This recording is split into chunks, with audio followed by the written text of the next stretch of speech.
The following content is provided under a Creative Commons license. Your support will help MIT OpenCourseware continue to offer high-quality educational resources for free.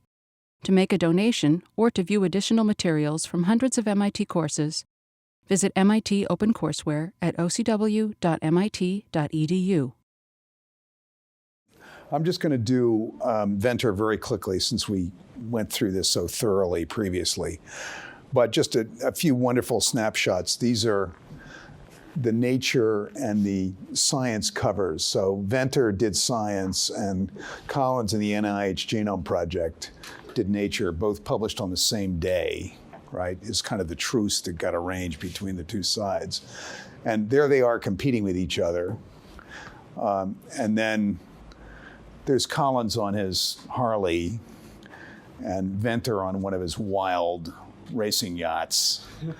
And Ventor is only interested in sailing if it's dangerous, as best I can figure. So, and then there's this classic picture of Ventor in the business suit and wearing the lab coat. You know, this is all about the contradictions in the model he's trying to pursue, that fundamental Solera contradiction. So these are just a few. Who's the dude on the motorcycle?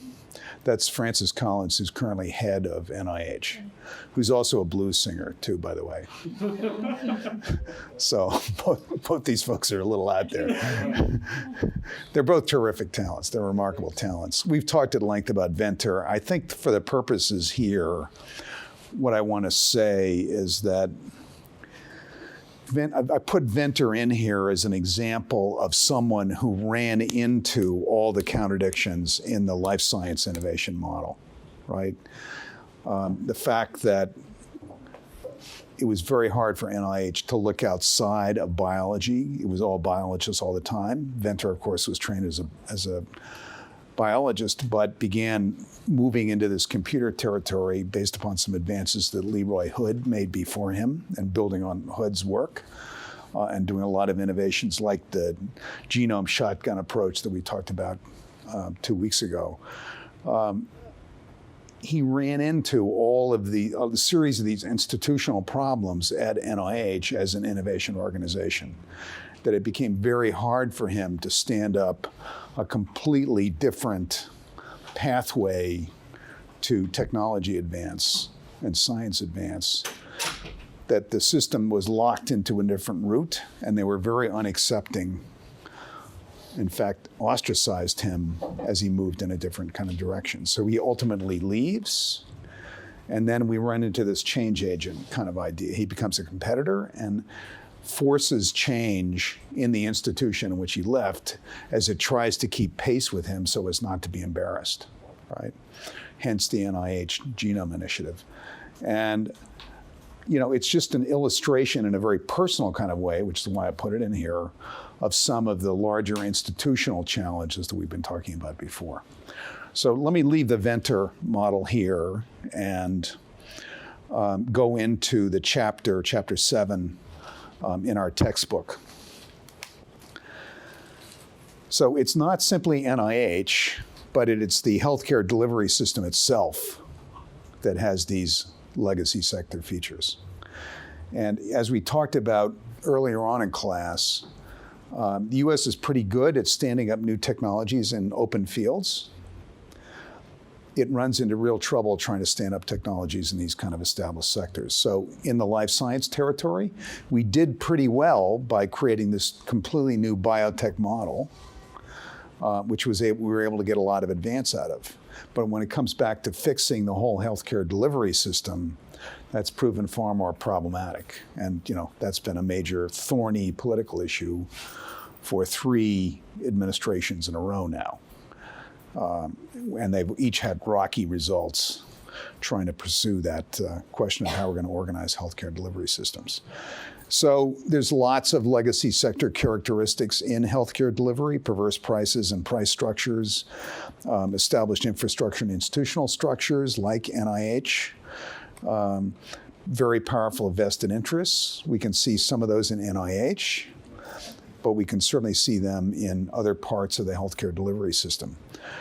They're sustained by public habits, right? So it's very hard to tell Medicare patients that their full cost repayment system with no patient stake doesn't make a lot of economic sense.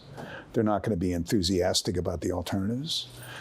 So these are structured and sustained by public habits. Steph? Could you define no patient stake? Medicare is a full cost reimbursement system. And it was organized for medicine as we knew it 30 or 40 years ago, right? It was a professional delivery system, and you would pay for the cost of the service, whatever that was, right? You would not pay for results because the results in the medical system are too uncertain. It was very hard to figure out how to estimate a pay for results kind of outcomes-oriented repayment system for these medical systems. So as a result, it became a fee-for-service full payment system for the medical profession, and then created a huge incentive to run up costs for which the federal government would provide you full reimbursement, regardless of what the outcomes were, right? So trying to shift those economic signals has proven, very problematic. Obamacare attempted to change some of those, not without controversy within the medical professions. It's averse to change and innovation. The established knowledge base tends to get locked in for the professions that are participants here. There's a real problem with collective action. So in other words, it's scattered amongst thousands of institutions, and getting them to act collectively in a different kind of organizational model is not simple. And there are serious governmental and institutional problems here. So I won't go through the whole litany, but you begin to get a sense of how you can take the legacy sector analytical framework and apply it to a big economic sector that's service-based, right? Like healthcare. It's not just technology-based, like, say, energy. It's service-based. But that analytical framework will work to a surprising extent for both kinds of sectors. And let me go ahead and get this one on the table as well, the PCAST, Propelling Innovation and Drug Discovery. It was a very important critique of the system that came out in 2012. PCAST is the President's Council of Advisors on Science and Technology. They advised the President on science and tech policy. We had a very strong PCAST under Eric Lander during the Obama administration. Did a lot of breakthrough reports. I think, frankly, this is one of the most significant. They really took a hard look at the healthcare innovation system and identified a lot of trouble. A lot of which we've been talking about today, but this really spelled a fair amount of it out. So the NIH budget doubled between 98 and 2003. It hasn't kept up with the inflation costs since then. But in parallel, we've had rising costs of clinical trials, which have now actually reached, according to this report, $1.8 billion per drug. There's a new patent cliff that's looming for pharmaceutical companies. So you may have noticed that pharmas are busy merging and divesting themselves of their R&D operations. It looks like a problematic trend. So why is this? It's largely because of this upcoming patent cliff. Drugs with annual sales of $200 billion will go off patent between 2010 and I think it's 2015, actually.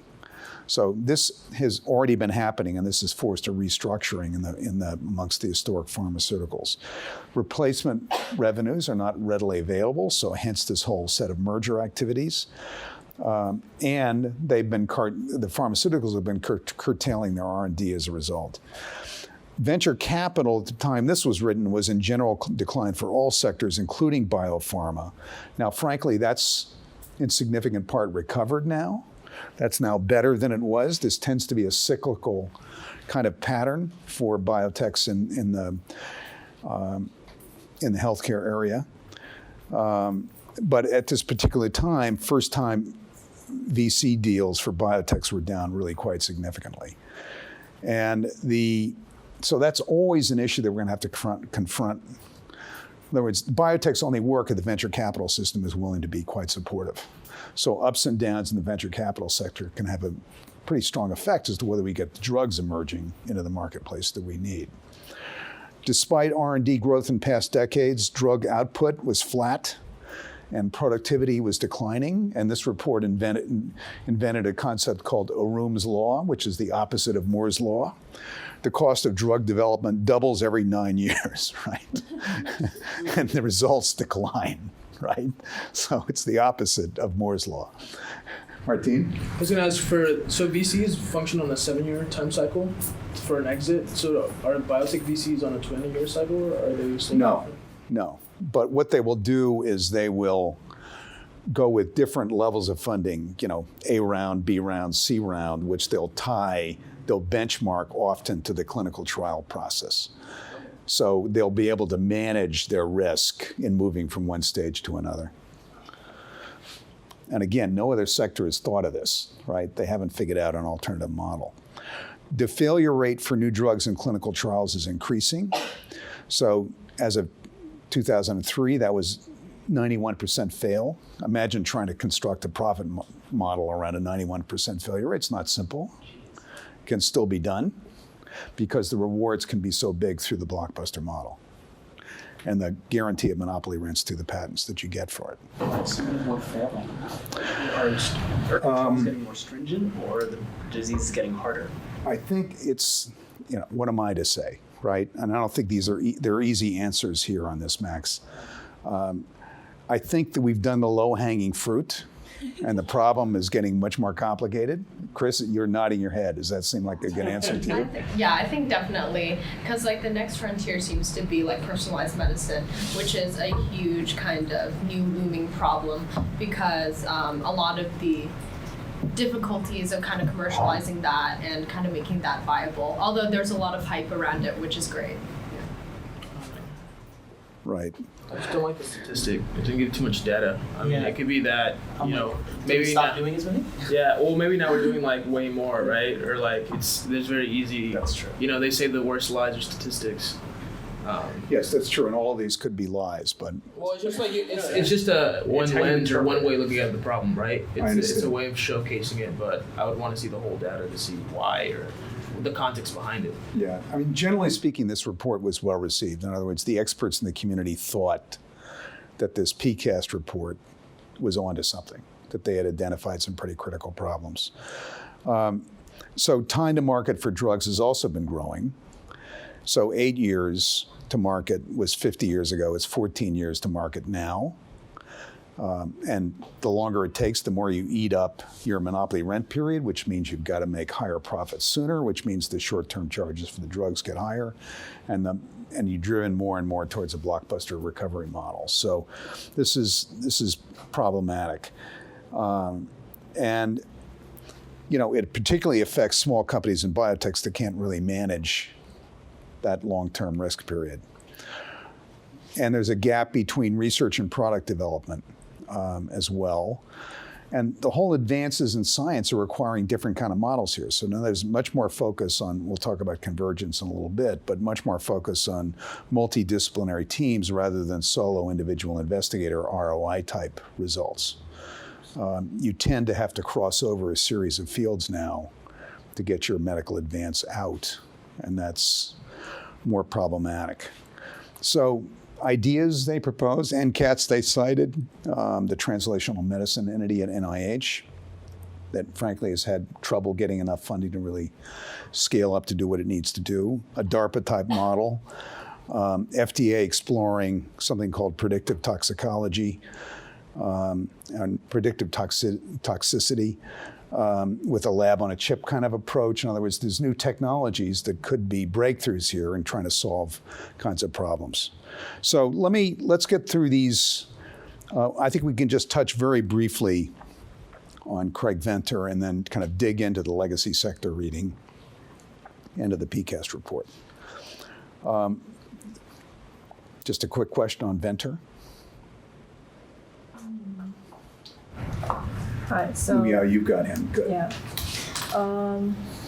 I think Venter's discovery is one of the closest to bioethical problems. And just now we had a discussion about how we want to speed up of all the research on antibiotics. So I want to ask, how do we balance this rising concerns of the public, all this related research and there's a need for better drugs and better discoveries, in the sense that there's Werner mentioned the role of media in his discovery, that is that without the media pushing his results and pushing his discoveries, his team and his work wouldn't be approved by his parent organization, and the kind of discussion raised in public kind of give him enough support to continue this attack process. So I would say, what are the other ways to kind of balance this raising concerns and this need for better drugs? It's a very interesting point, Leah. The fact that Venter was able to mobilize media support, get them to understand the potential importance of these projects and what the possibilities were, in effect, help drive support for this whole genome initiative, whether it was Venter's or whether it was NIH's. It was a very powerful input, and we saw him and Collins on the cover of Time magazine. That was just one example of the kind of media attention on this great scientific race.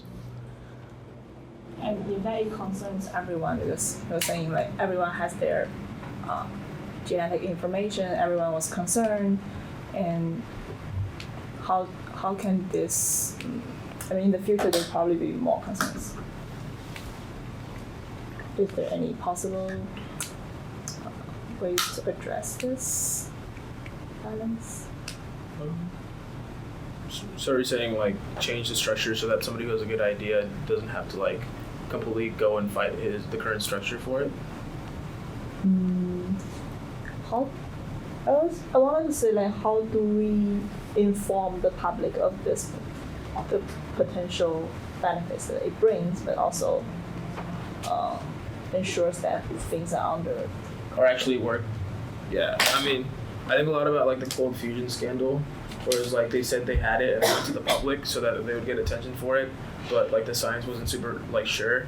And so there is a huge danger, especially in the scientific community, where you need to make sure something actually works and it's been tested by your peers before you go public, especially if it's a dramatic discovery, which I think the Genomics Project was.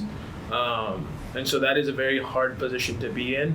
At the same time, though, I think he leveraged a good amount of that. He was, I think it's more about being political or slightly Machiavellian and understanding the structure and who can kill you in terms of credibility or other stuff. So he did a good job of actually making sure the science was good, kind of having some stakeholders to approve his stuff, but going to the media and saying, yo, this is why they're going to mess up and this is why we're doing pretty well. And we're a kind of a David versus Goliath. Check it out. It's pretty interesting. So. We don't usually talk about the role of media in innovation and science policy, but Luya, you're right to point us in this direction, because this was a highly public competition. As I say here, it creates, that competition could be viewed as just duplicative, right? Why are private and public resources in effect duplicating each other in this race? But on the other hand, it was incredibly creative, and it spurred both sides to greatly accelerate and focus on the problem. So I think the duplicative research thesis really doesn't work here. But the other dimension you add here is, how can innovators use public attention in helping to drive towards their goal? And we watched in the Boyer and Swanson case how Swanson was able to mobilize media coverage and hold major press conferences when he had major announcements to make. He and Boyer had major announcements to make, and their team.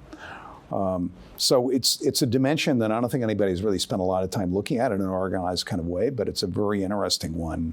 How does public support affect your ability to drive an innovation project?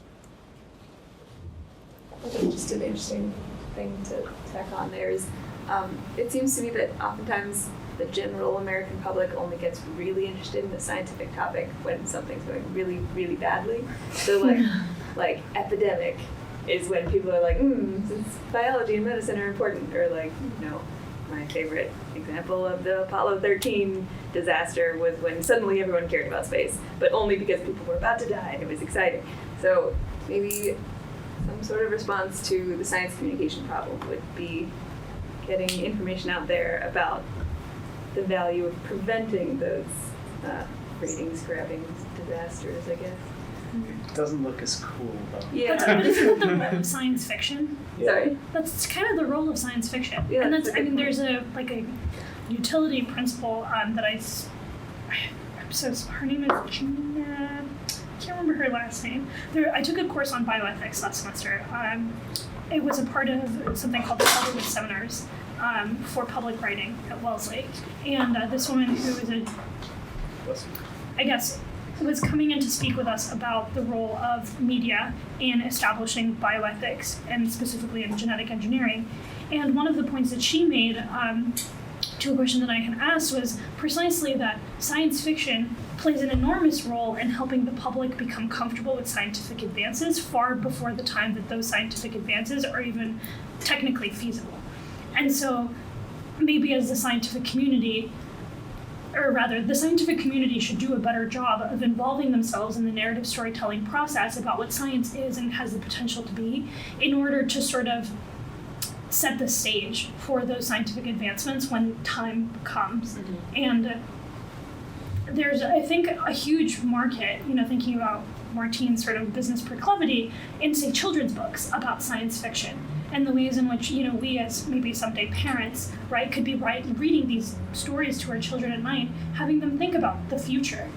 And that aspect of science communication, and especially science communication to the younger generations, which will inherit, the kinds of innovations that we create today, are immensely important, but there's not a lot of storytellers who are equipped with the technical knowledge in order to communicate that adequately in a way that's palatable to children, and that's also palatable to their parents and to the broader American market.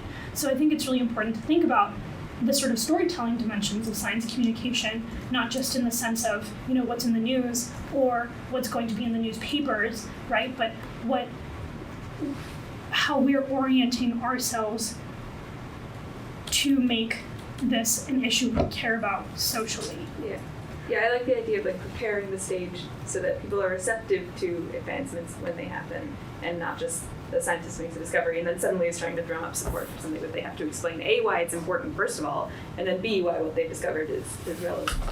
So they make good points. Do you remember who came up with the rockets, the original rocket that came from Germany? Von Braun. Von Braun, yeah. So that's a pretty good example, because von Braun was having a lot of difficulty getting funding for the rockets originally. So what he did is he wrote a letter to Disney, because he was a foreigner, right? He was German, so no one wanted him to actually do it, and they were kind of stifling him, and they put him in a research facility where he wasn't really doing anything. So he wrote Disney. Disney does a whole thing on space, and then he was able to get the funding. But I think it's an important aspect in terms of really who are your stakeholders as a scientist. You don't have, unless you're a billionaire, and even if you are a billionaire, you don't have the power to manipulate. You're not like the president, so you have to be able to figure out how you're going to persuade people and how you're going to use those different stakeholders in a very sort of pseudo-Machiavellian but smart way, right? And how do you play the politics well? So maybe there's an amendment to the legacy sector book that we've been using as our textbook, right? Which is part of the role of change agents is to use the media, right?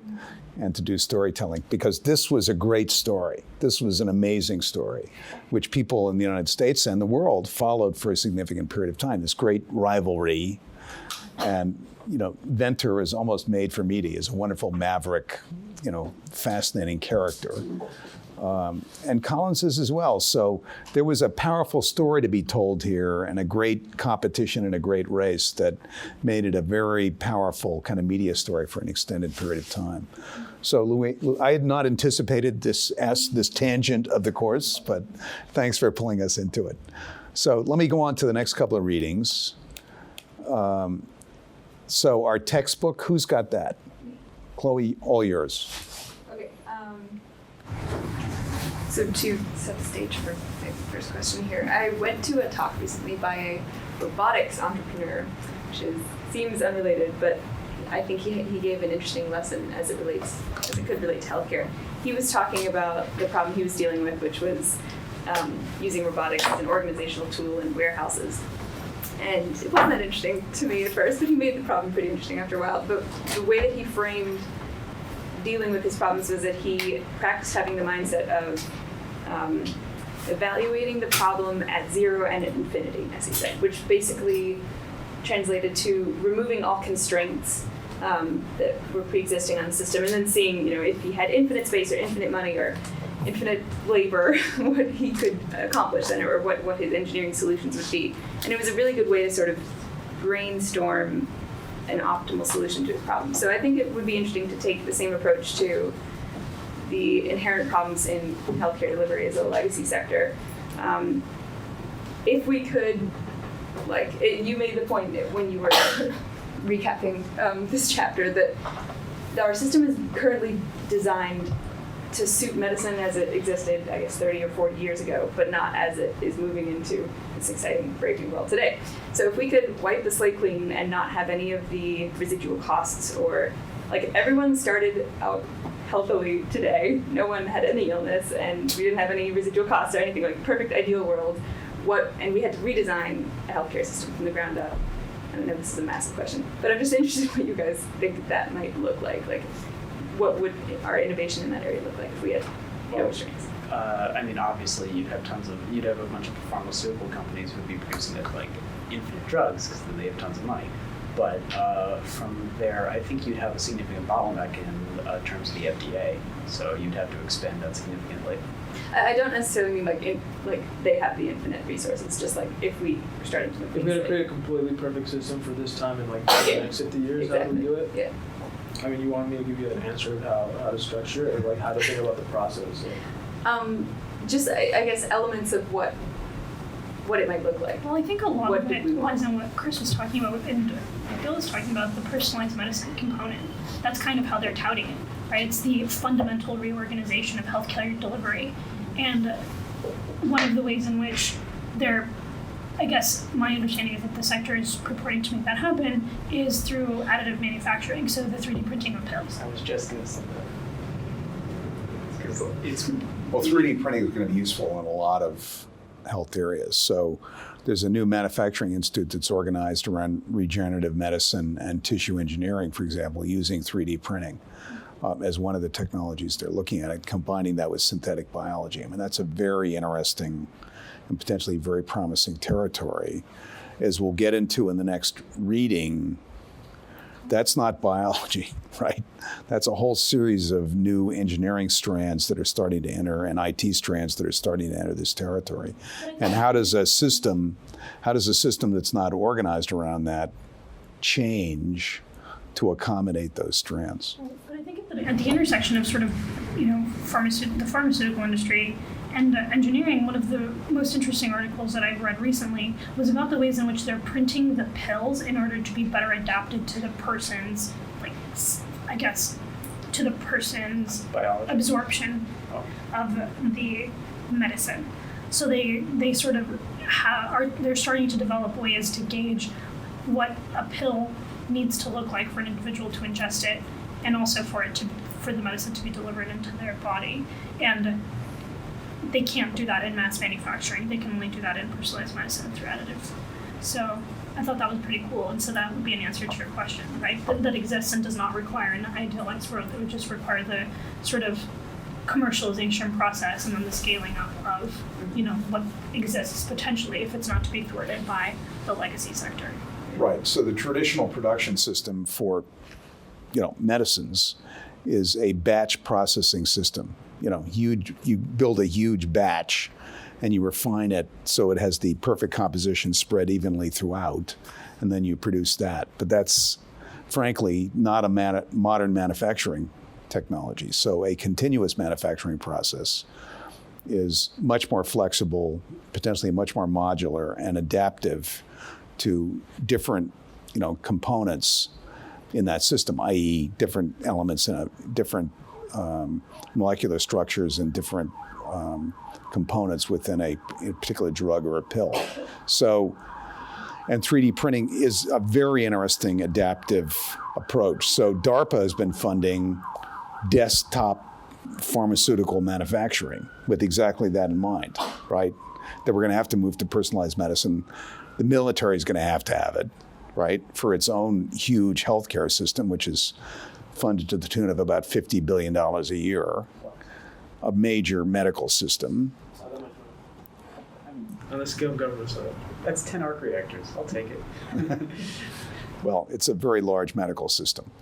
And they're having to deal with changes and reforms in their own systems, so they're moving on developing a whole new set of production technologies. And on that one, they've been working with an MIT team that's really quite interesting.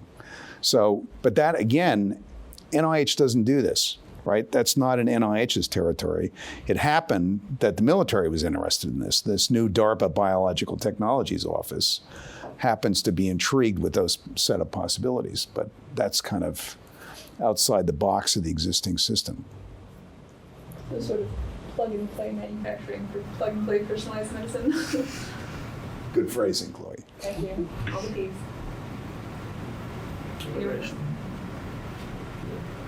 I don't know. I think we're kind of too focused on like the new sexy technologies. I'd focus more on the structure, because I think like say I had to use the technology that we have now, I would think about how I restructure the organization. What are the problems and how are they caused by the incentives? Because I think this healthcare crisis isn't a problem of technology or even people or even doctors. I think it's an issue of incentives where I say I'm going to pay whatever you do. So I'm like, oh well, let's stack it on, add more toppings, and then like I end up having a huge bill. And then also we're as a generation now we have a huge kind of we have a lot more elders than young people.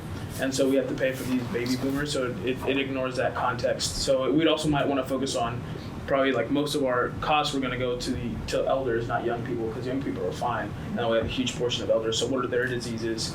How do they work? What are the main causes of those diseases? And how do I create my organization around that? Or maybe I just create a whole new medical system focused on this segment because I know that they're going to be a huge, cost. And I can get, laws of economics by having such a large segment that's the whole system's personalized for them. And they have different needs than somebody who's young, who can just take an Uber or something.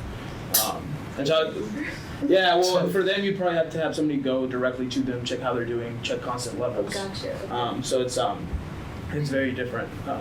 And I think that could cut costs down. Or you could send somebody out to go. Or use an IT system, or use robotics, right? Yeah. Those are all part of the menu that we're starting to think about. Chloe, a closing thought about this reading on legacy sectors? Yeah, I think for me it was really eye-opening to see the part of the reading where you just listed, 5 or 6 specific characteristics of how healthcare delivery draws parallels to the legacy sectors, and I think those are probably the areas where any sort of reformers or innovators would really have to hone in on and focus on lifting those restrictions to limber up the system a lot. Okay. Let's go to the PCAST report. Regarding this research, the drug development, we were just talking about how do we incentivize firms to take on more responsibility in developing some drugs that target minority groups or that doesn't have such a big market. And I want to introduce this model that Singapore has in incentivize their small and medium-sized firms to invest in R&D and trainings. What they do is you can get a tax return, or you can get a certain amount of fund as long as you are investing in your employees or in any forms of training that can improve your productivity and improves your research in any form. And I think Singapore was able to do that because they are of a really small small scale, and they also count on their small and medium-sized businesses to thrive as an economy. But I want to know, like, if this kind of model can be a good reference to develop the healthcare research sector in the U.S. If you have any.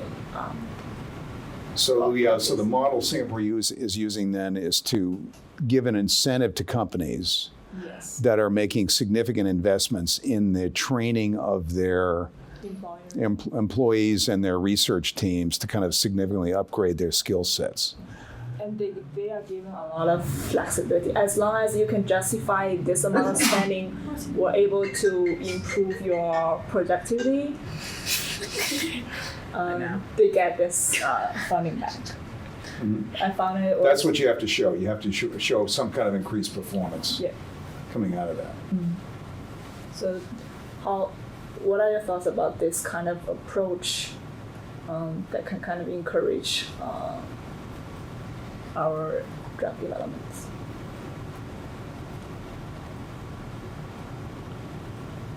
So that's interesting. So that's like a Romer technology talent approach into a discussion we've been having on institutional innovation organization. So it's again, you bring us an interesting piece of the puzzle. I like it.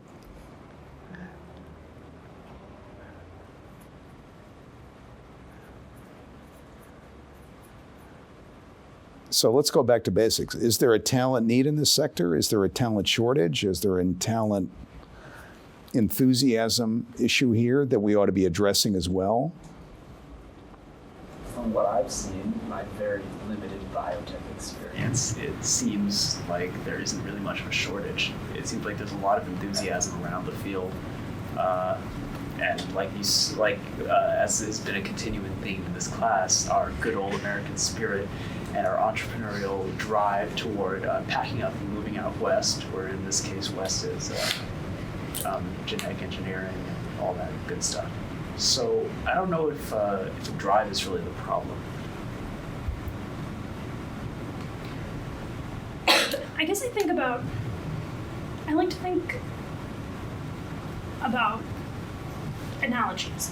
And often in urban planning, people compare, the Scandinavian countries to the rest of the world and say, well, why can't we be like them?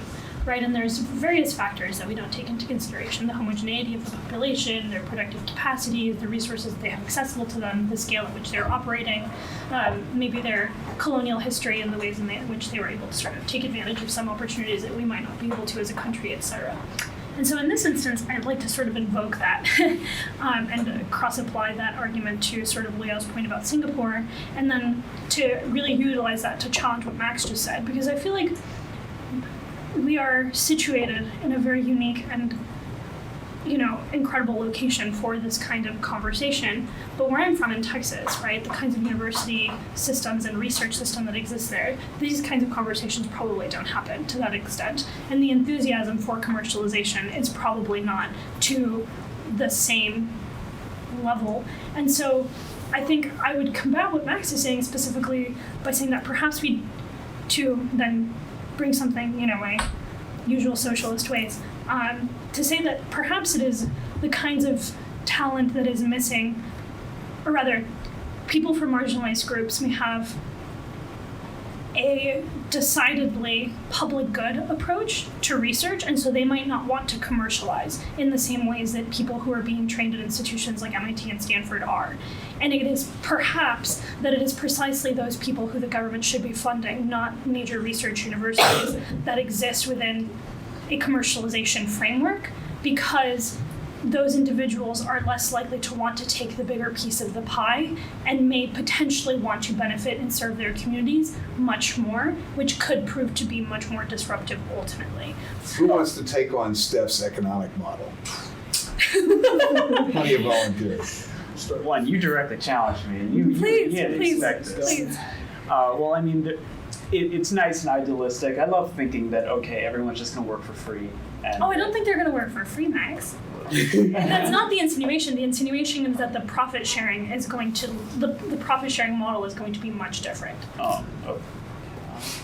How? I mean, I'm not going to lay out the whole model. Okay, so I understood it as they don't care about making big fish blockbuster drugs, so they'll make like the drugs that are like somewhat They necessary. can make the big fish blockbuster drugs. They just don't want to profit to that extent, which ends up being good for everyone. Okay. So them not profiting is good for what you're saying. Well, but the thing is, you could take the other side. The companies profiting means they can put that money toward new drugs, as opposed to just develop one drug and then you like basically go get break even, and then you're just like, what do I do now? I think the focus on drugs may be also kind of limited. Like, I guess we still want more drugs, so that's fine. But I think they have drugs that are targeted towards like maybe I guess we talked about like the disease portfolio that they look at, and it's very narrow. And so there's two things here. So I wonder if such proposal might help like expand that disease portfolio, so you have people who care about more diseases and are able to do more research in sort of different areas.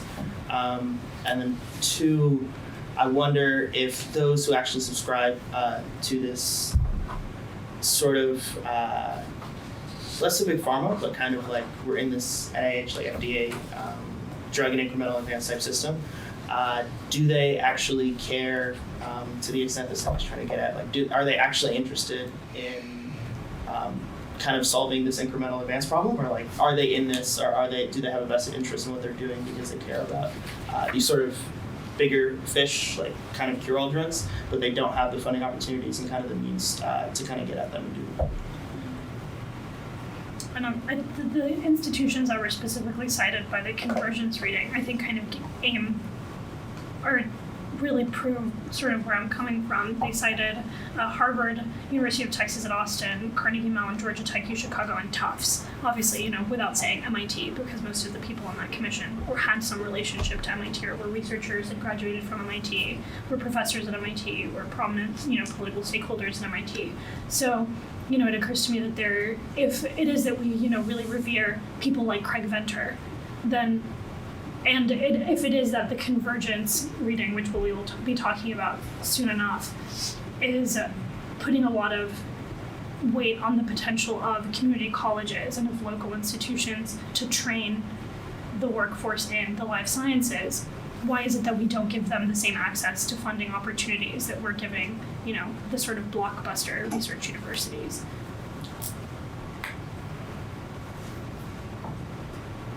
Just take that on. Is that me? Okay. I think the big thing is so it seems like this is like a easy mental model for most people, or what they do is they think about everything linearly. So the thing is MIT, Harvard, and certain institutions just have a huge conglomeration of people, so they're exponentially much better at solving certain problems and and they have the credibility to go and get funding from outside sources, whether it be government, whether it be VC. So it is this huge, very unproportional nature of the institutes and the way the system works. But there are some good things to that. What I would worry more is how do you create a new system to make all these smaller drugs and working on them more viable? So I think that's an interesting place for a startup if you can figure out 3D printing of drugs, or if you can figure out what is your kind of your competitive advantage in this problem, and what is the current structure for the companies that focus on the big pharma, and how do you optimize for that? So it's pretty much like Art of War. It's okay, they already have their strategy, they're big, they have to focus on doing this and this. And there's also called the individual's dilemma, which is they have to make, $5 billion in revenue off of this drug. I don't need to make $5 billion in revenue. I'm a smaller fish. I do good with 5 million, right? So how do I create my system so that I can make these kind of drugs and make a big company based on focusing on those smaller drugs that are important to society? That'd be the enterprise version. You can probably come up with some parallel using government funding and government support. And maybe it might be that FDA approval being more relaxed, or depending on the drug, I would have to figure out which ones are the best ones to go after in the beginning. But I don't think making the argument that, how do we, I don't want to say democratize, but why can't everybody be in the pool? It's especially when it's there's people that are Olympic swimmers and institutes that, they're probably really good high school swimmers, but it just you won't get as much run through of the same I guess it resources. just concerns me that we pay so much lip service to the great groups model, and the great group model itself says that the drive for profit is not the greatest motivator to innovation. And if we are to consider that as true, or to take that at face value in the ways in which the authors have presented their argument in the previous weeks, I don't know that the commercialization model for the life sciences is necessarily conducive to innovations in the ways in which we would hope that they would exist. So, Steph, you're driving us towards, so obviously some truly big picture issues. Look, we have taken a pretty radical capitalist model to solving this problem of innovation in life science, right? It's pretty amazing that we have focused on, a high risk, high reward system that's completely dependent upon, monopoly rents and major returns as the way in which we're going to do innovation in the life science territory. It's absolutely fascinating. How did we stumble into this, right? That wasn't what, remember when we talked about Boyer and the conflicts he had with other UCSF faculty when he went off to invent the biotech model with Swanson, he got a lot of flack for this. That was a radical departure. He was leaving a university-based research system, but let's think back to the reasons why he was doing that. Because he wanted his technologies to scale up and be available, and that was the option that he saw for being able to do that, so he teams up with Swanson. I don't think we're going to resolve these questions today, but it is a radical capitalist model, and as we've discussed at length today, there are gaps in that model, right? There's only some things that model is going to be able to address given the structural limits that are coming into it, particularly the long-term approval process that the FDA has to provide. So, drug companies hate the FDA because they have to spend 7 years and $1.8 billion getting through their hurdles. But they also love FDA because it certifies their products and guarantees a market for them. So it's this odd love-hate relationship. And in some ways, that's symptomatic of what we've got over this whole system. And it is a system under stress at this point. Lugia, why don't you give us a closing point on this, and then we'll go right into what I think the next part of the story is on convergence, because I think it fits nicely with this. I realize we do focus on a lot of how to incentivize innovation in drug development, but I do think that we still have this scarcity problem with rising demand and limited supply. But why don't we also divert a little bit of focus on developing a healthy population? Can any form of drug development and kind of research that advance this process so that we can reduce the unnecessary demand for certain type of healthcare, so that we can free a bit of our funding and resources so that we can focus on the rest of the research programs that's being... And look, your point earlier, which we debated about, is there a talent problem here? Romer's prospector theory would tell us you're going to get a lot more innovation if you put more well-trained prospectors on the problem, right? So I don't want us to kind of leave that point. I think there's an interesting underlying point you made in that area as well. All right, let's go on to the convergence study.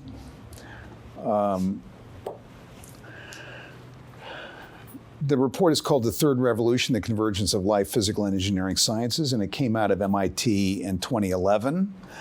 My office, the MIT Washington office, helped work on this. The project was led by Phil Sharp and Bob Langer, somebody from engineering, somebody from biology, obviously two of MIT's all-time greats.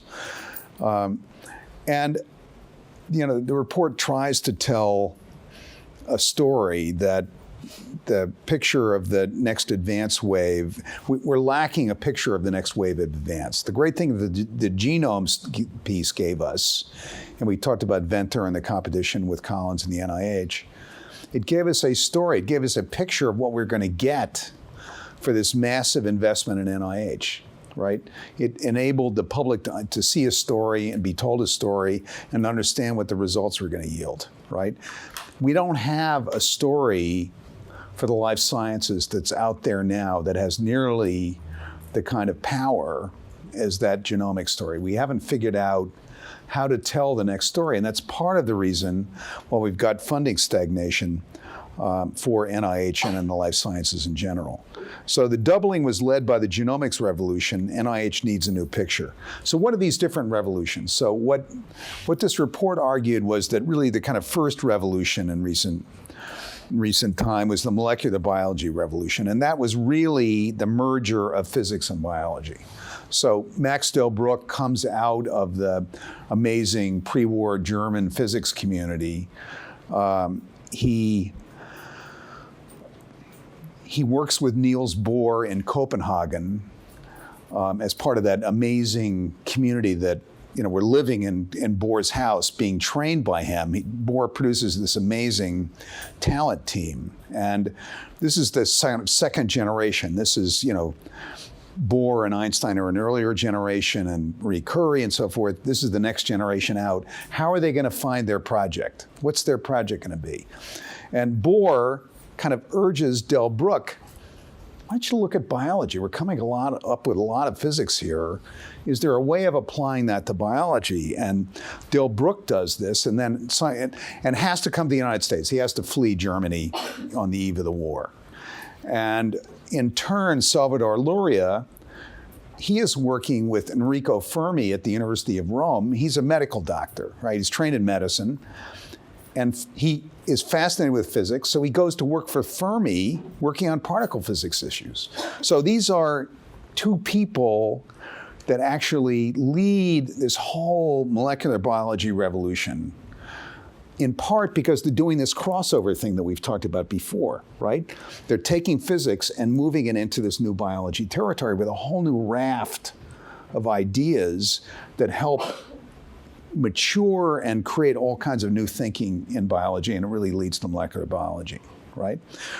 The second revolution is really genome sequencing. We've talked a lot about that already, but essentially that's another one of these crossovers, right? That's taking advances in computing and certain other kind of physical science areas, and then bringing them into biology and creating a whole new set of applications in the biology field that are in turn transformative. So that's a second crossover.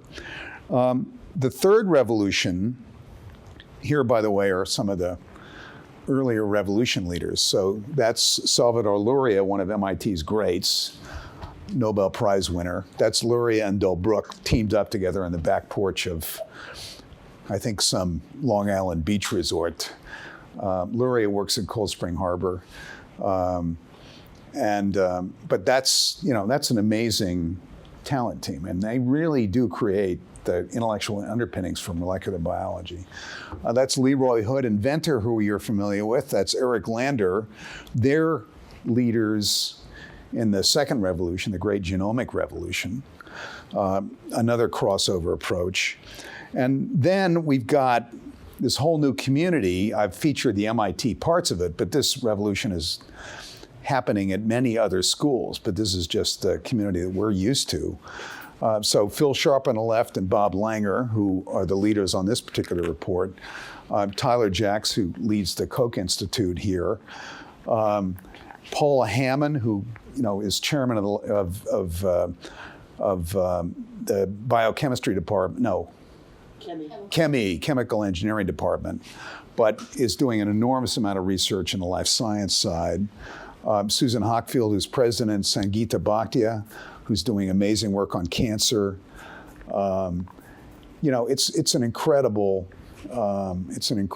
community of talent, again, from a whole series of different kind of fields. It's another crossover, right? It's engineering and physical sciences and computational sciences entering into the life science space with a whole new set of disciplinary perspectives, a whole new set of systems perspectives, a whole new way of thinking about how to organize research. And so this is the MIT community. You could duplicate this at other schools as well. But it's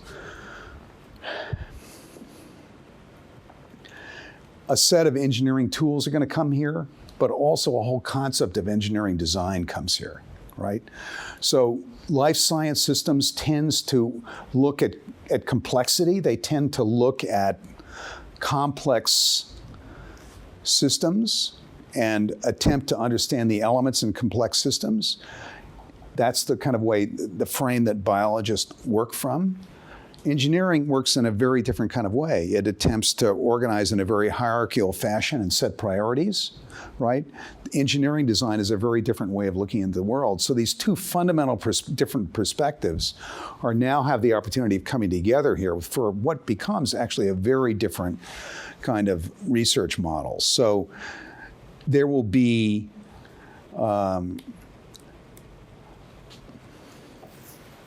new knowledge bases here that come about as a result of this. Just as genomics gave us a whole new knowledge base, just as molecular biology gave us a whole new knowledge base, the convergence of these different fields is going to create a new knowledge base.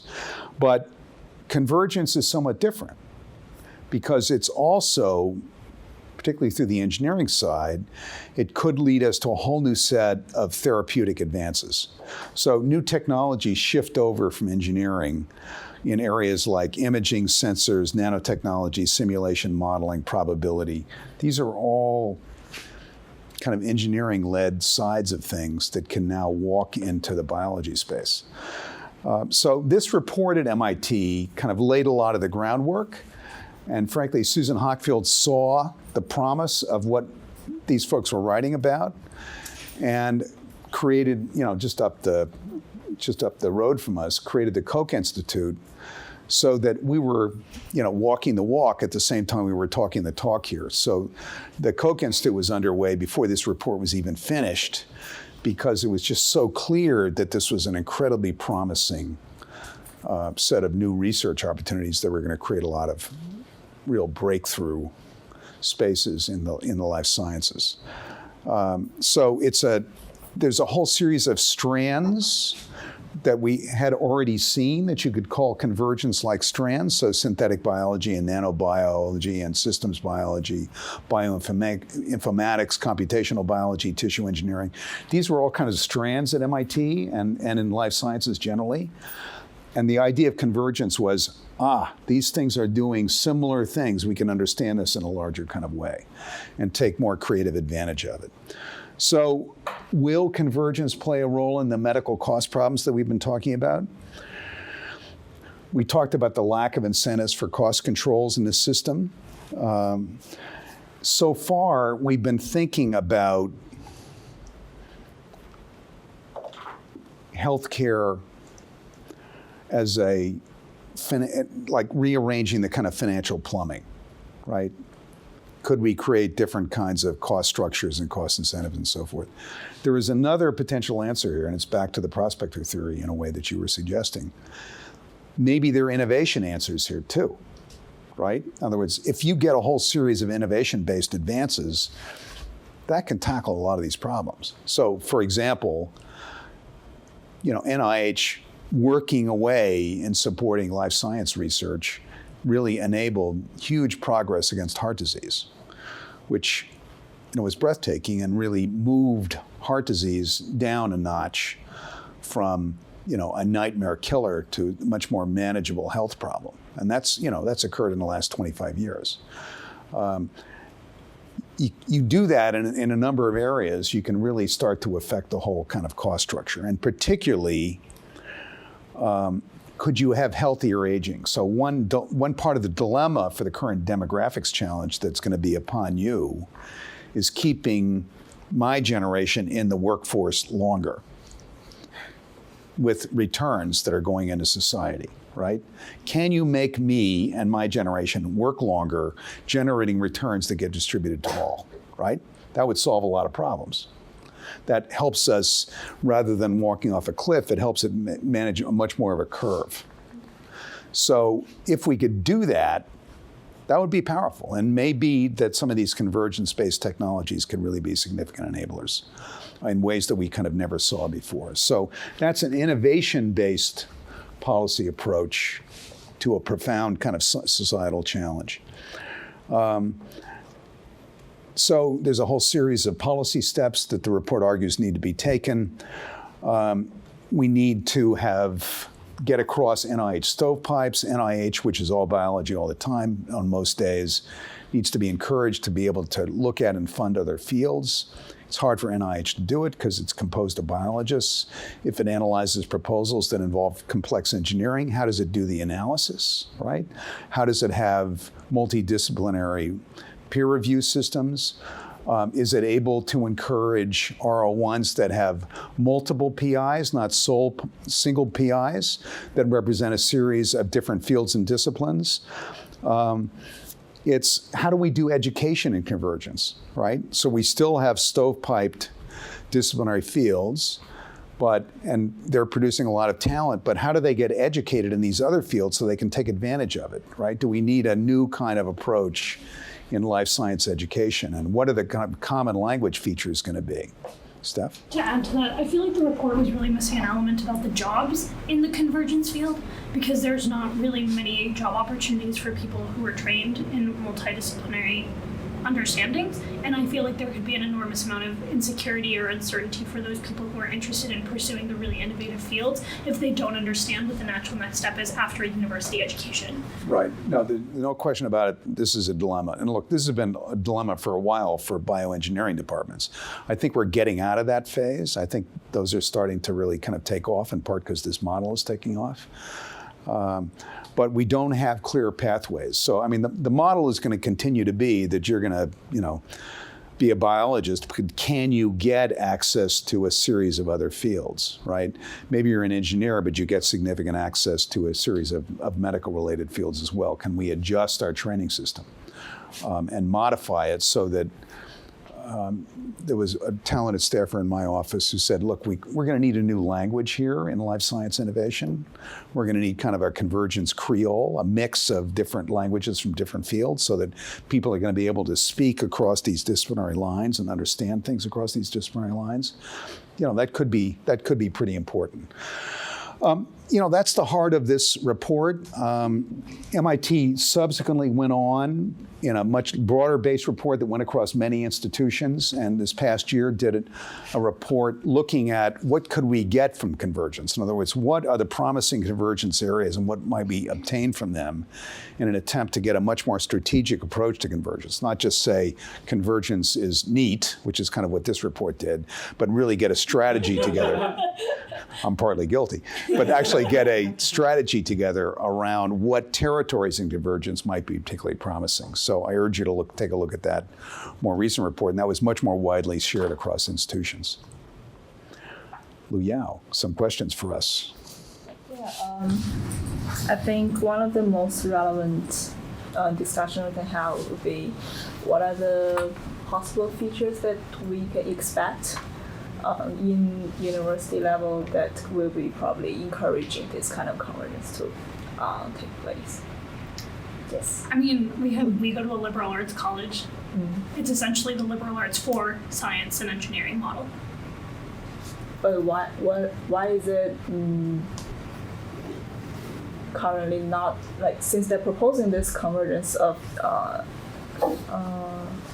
researchers, so why is it not happening? With all these students with multidisciplinary backgrounds, why are they not kind of currently working together across disciplines? I would say, and in a particular reference to our institution, Wellesley, I work a lot with multidisciplinary stakeholders for the incubator program that I'm facilitating currently, and a big concern that faculty members have is that they, one, by the administration are not facilitated to do collaborations, and two, that a lot of people feel like having an entrepreneurship or a sort of innovation for the purpose of commercialization model goes against the spirit of a liberal arts education. So I feel like in that sense, research universities are very much well designed to sort of adopt more of a liberal arts model than I think liberal arts colleges are designed to adopt more of a STEM model. But perhaps somewhere in there is a model that can arise about multidisciplinary coordination, but it would require facilitation by the administration to the extent to which I think MIT does a really great job of facilitating that at the institutional level. I think the rise of kind of these collaborative projects, particularly culminating in your senior year. So I think capstone projects are a great opportunity to start encouraging these collaborative efforts. I think Course 2 does this pretty well with their 2009 mechanical engineering kind of product design course. But the piece that I would take from that is at the beginning of the semester they have you like list all of your skills and they separate you out based on kind of backgrounds and then form teams that are like inherently collaborative, so you don't have sort of lumpiness and like all the students that are interested or have particular backgrounds in product design, they're not all on the same team. You kind of spread it out. And then I think if that'd be an interesting exercise to have MIT do sort of a school engineering capstone project instead of electing to a course where you have people that are interested in tissue engineering, but they come from the biology department, the chemical engineering department, and the bioengineering department, and they work together to kind of formalize this. But in my impression, there's kind of two models. Either we train more multidisciplinary students. Like for me, like I take my major is like philosophy, politics, and economics, but I'm not an expert in either. So then the other option is to have like a lot of very focused students and bring them together to work as a team. Which model do you think would be more effective in addressing our healthcare challenge? I think great groups model. I literally was just gonna say that. Yeah, you definitely like want people to like. It's the difference between how to explain it. It's the deep generalists. That's what they were calling them. No, well, you need one person who kind of gets it for every single one of the issues, but then you need somebody who who's obsessed with their discipline. Like, yo, I read every single book. I read 2-3 books outside this course. I know this and this and this, and like the person who's just like knows so much that like it's just like you hit them with like any word and they're like inspired. So like you want like but you definitely need somebody who knows it and understands how to lead really well, because really great engineers tend to not be able to communicate greatly. So you have to be able to figure out and ask what questions to ask that they won't tell you, or figure out what they're not telling you, especially when hitting deadlines. And then another big part with these kind of groups is to like figure out where each person stands. So it's like, I don't think you're doing a great job, or I know you have this deadline, you might not make it, I know you're stressed, don't be stressed, I'll check in at the 70% mark, how are you doing, and then we'll figure it out from there. But I don't know, I think it's more interesting in terms of research, and the Media Lab kind of does that, but I don't know if it's been done for very, very hard research. What I would consider like super like solving like a very hard problem, like a hard tech problem. So It's all these problems are now at hand, right? As we start to seriously pursue this convergence model, exactly how we're going to cope with this. Susan Hochfeld used to talk about, and other people have talked about it too, T-shaped people. In other words, people with a deep disciplinary dive, but capable of operating across fields as well. And that may well be a pretty key feature here, and then combining that community so it's able to communicate with each other, but you draw on a series of different fields. So what the organizational model is going to be is really critical here. Because again, as we've talked about 2 classes ago, innovation, happens with people. It's not these institutional organizational models. And how do you optimize the opportunities for people to be creative? So that's upon this model, right? Koch Institute is spending a lot of time thinking about this, but actually, Koch Institute is only one part of the convergence going on at MIT. Something like 130 engineers are now working a significant amount of their time at MIT on the life science side. So. And that's not unique. That's going on at a lot of institutions now. And NIH is a problem here because it hasn't caught up to be able to manage that kind of transition and embrace these different fields. So that's the big funder, and how do we bring that institution along? I think my big concern though is like having all academics, like, yeah, we're getting T people, but let's define T as like somebody who is like a grad student or undergrad at MIT. Like, I don't know if the best answer is to have a great group of T's. I want some A's, I want some B's, I want some accents, I want some question marks. because like I was just also like the background, right? Because like it's the difference between I can make a really good like bistro sandwich versus I need to make 100, 1,000, 100,000, and I need to have the financials for all this stuff, which is like McDonald's, right? So ideally, I would want somebody who's already been in the field, like somebody who has practical experience, because I might start to build out a certain way, but they've seen phenomena, right? Like a great example is originally GE, when they were putting out the electrical lines, there's this guy named Steinmetz who was this hunchback immigrant that couldn't even speak English when he got to the country, and didn't really have a great. Do you have Steinmetz on there? I don't. It'd be cool if you did, but yeah, but he was just like this very kind of somebody who'd never even be at MIT, or like the Wright brothers, right? That it was just they had the practical experience that I think I can do this and trying it out. Also, like just because of as an academics, there's always a flaw in any organization, and you have to figure out, especially in business, you look at how can I expose their flaw, and they're never going to be able to go here because of the way this is their blind spot, and so like you can definitely have like what happened with the Wright brothers, where it's like I can't work on this problem because there's no perfect theory, and it's too much of a risk, and I'm already 50 years old, and I'm not trying to risk my reputation and make my friends make fun of me because that's too uncomfortable, and I've already kind of like gone my way, and there might be somebody who's like, this is pretty crazy, but I'm just gonna try it and see what happens, and I think in the paper there's a quote where it's like, what's the point of research if you already know what's gonna happen? But the way the system is, sometimes it incentivizes you to just do like, I already know this is kind of gonna. I don't know if it's gonna be perfect, but I know it's pretty much gonna work out. And I think that's okay. As like somebody who like likes capitalism, I think that's a huge opportunity because like you just make your company look at all the blind spots. But I think that's gonna be one of the reasons why these models don't succeed. And it will be big failures too, if they fail, right? Because it'll be like you spend all this money, you got all these smart people, and there can be a huge failure there. So let's close. I attempted to put the convergence reading last because it's basically a positive, right? In other words, there are huge innovation opportunities that are at hand that we're starting to move on. So despite all the problems in the innovation system in this sector and all of its organizational gaps, something really interesting is starting to happen. So let me close with a comment from Elias Zerhouni, who was the director of NIH before Francis Collins. He writes, as science grows more complex, it is also converging on a set of unifying principles that link apparently disparate diseases through common biological pathways and therapeutic approaches. Today, NIH research needs to reflect this new reality. So I think that's our innovation organization task here, I think summarized nicely in a couple of sentences from Zerhouni. A closing thought? Lu Yao? Well, I do think this reading sends a very positive message that we'll need to search for a holistic organization that kind of gather our resources and tackle this problem. So I also feel like we are not addressing the problem of kind of instead of tackling all these diseases, why don't we prepare kind of educate this population to be more healthy, the way of to encourage them to have a healthier lifestyle. Right. Preventive medicine rather than just repair jobs. Yeah. Right, an important point. And I do think and there aren't incentives in this system particularly to do that either, which is problematic.